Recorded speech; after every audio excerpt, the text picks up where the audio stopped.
Hey, what's up guys, John here. Hundreds of thousands of American workers are now on strike. It's being called the hot labor summer. From Hollywood to hotels, workers have been walking off the job. This is the biggest strike in American history. Kaiser, 85,000 workers. UAW strike, 41,000 workers. Well, as of this morning, Portland schools went on strike. Public schools in Portland, Oregon are closed today because of a teacher strike. More than 4,500 educators hit picket lines for the first time in the school district's history. Cal State University, as of today, went on strike. Skilled workers at Cal State University have voted to authorize a strike. 95% of members voted in favor of a strike across Cal State University. You even have pharmacists now going on strike.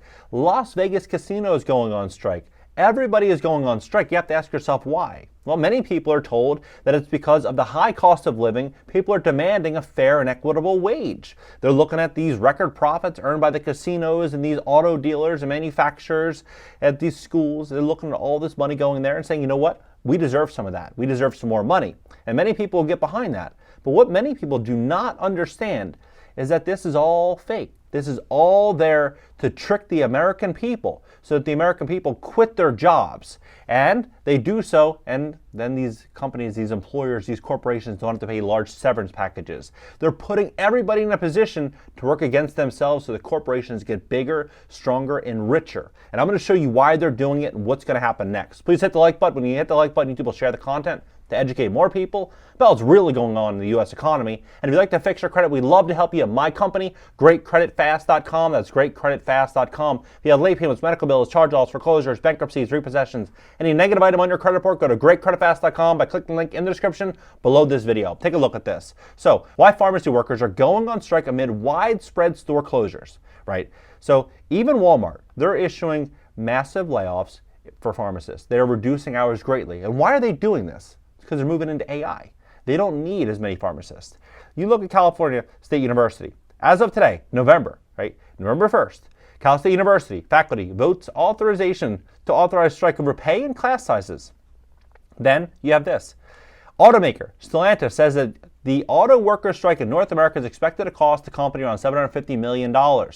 Right? And this is in profits, $750 million in profits. And Stellantis expects North American strike to cost $750 million, right? So you're starting to see what's happening here. You're seeing Las Vegas hospitality workers on the brink of strike. Then you have Las Vegas Culinary Union strike, right? Why are they doing this? Look at this. And it connects so meticulously. It's such a clean connection, there's no disputing it. So CVS Walgreens employees strike. Patients support sharing wearable data with doctors. Wearable technology. Where have we heard that before? Oh, right here. MIT invented a wearable ultrasound device that detects cancer, right? August 3rd, right? August 3rd. So we're going to start moving into this direction, wearables. You're going to start moving into this automation situation right here. After a 3-day strike earlier this month, 85,000 Kaiser Permanente workers won raises of 21%, right? Well, you might think, okay, well, that's the end of it. It's not the end. This is the beginning. You're going to see so many people at Kaiser, so many people at hospitals lose their jobs. And here's why. If you look at what their predictions are, in 10 years, there will be expanded outpatient services that include leverage technology, wearable devices, wearable technology, that will allow patients to be cared for in yet to be seen care model, including traditional hospital setting and increasing home care setting solutions. Oh, you mean like a home hospital? Right? This is what's going to happen. People are going to start wearing wearable technology and they're going to be getting treated at home. They're only going to go into hospitals like a NASCAR pit stop. They go on for a quick little, 20-minute procedure, 2-hour, 5-hour procedure, and then they're back home. And then everything is going to be monitored, tracked with cameras and technology in these wearable devices. And it's not just going to be the hospitals. Look at Portland, right? Portland teachers walk out. When did this happen? Well, this happened today. This happened today. And this is 2 hours ago, right? They're talking about 4,500 unionized teachers, 49,000 students impacted, 49,000 students impacted. Well, what is going to be the solution for that strike? And interesting, very interesting sign that they have. Safe, equitable, and sustainable schools. Very similar. That logo looks familiar. But what's the prediction for schools in 2030? Adaptive learning software will replace direct instruction technology, right? We're moving into this big push. These employers, these corporations, these entities are about to make so much money they're going to dominate because of what's going to happen here. The people are going against the people, right? And it's just going to make these entities richer. And so you look at this. This is from McKinsey. I'm going to pull it down right here so you can see the URL, mckinsey.com.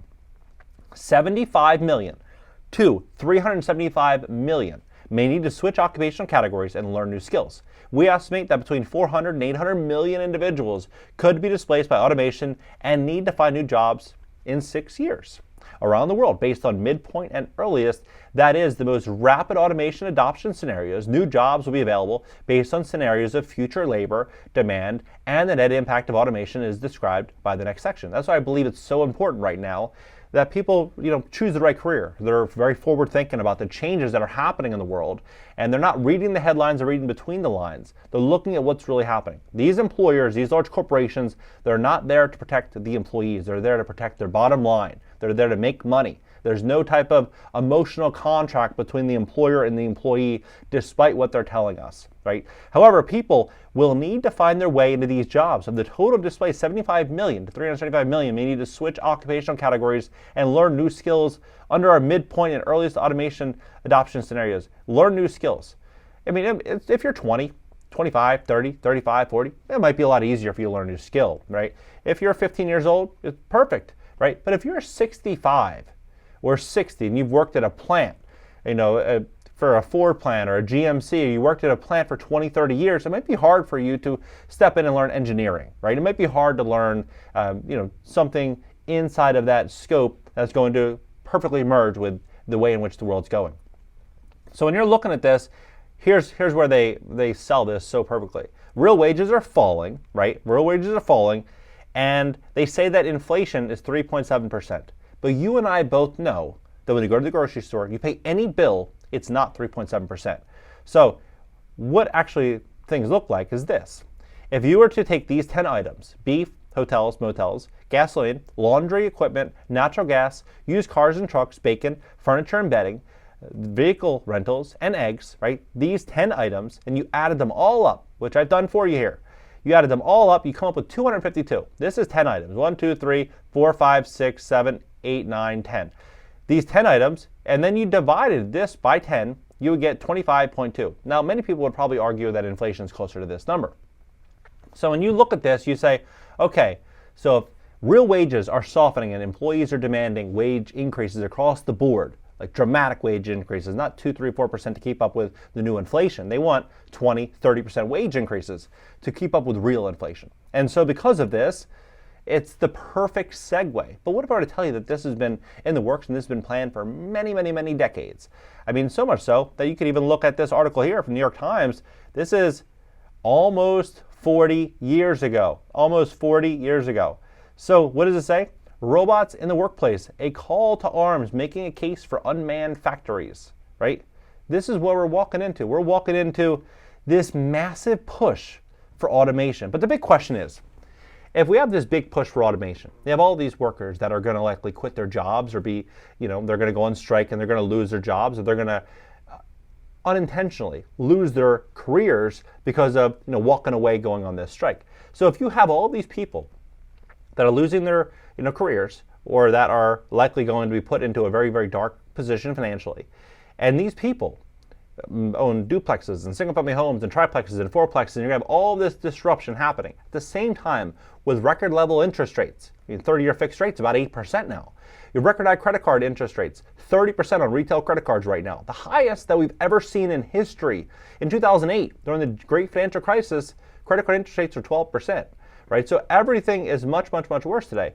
The big question is, how are people going to be able to hold on to assets in 2024 and 2025 as all of this stuff starts to gradually hit the fan? My bet is they're not going to be able to. And so if you think about it from the perspective of a corporation or from an investor, what are they looking at? They're looking at a situation where millions and millions and millions of workers are going to be displaced that are to their teeth in debt, that are going to start needing to fire sale assets. And so what are they going to do? They're going to take all this cash and dump it into the market and buy up as much as they possibly can. So my advice is, if you're thinking about buying a property, a duplex, a triplex, a fourplex, if you're renting, be very forward thinking about what the future is going to look like. Make sure you're making a smart and sound investment based on real fact, not emotion. You're not buying the most expensive home in that area.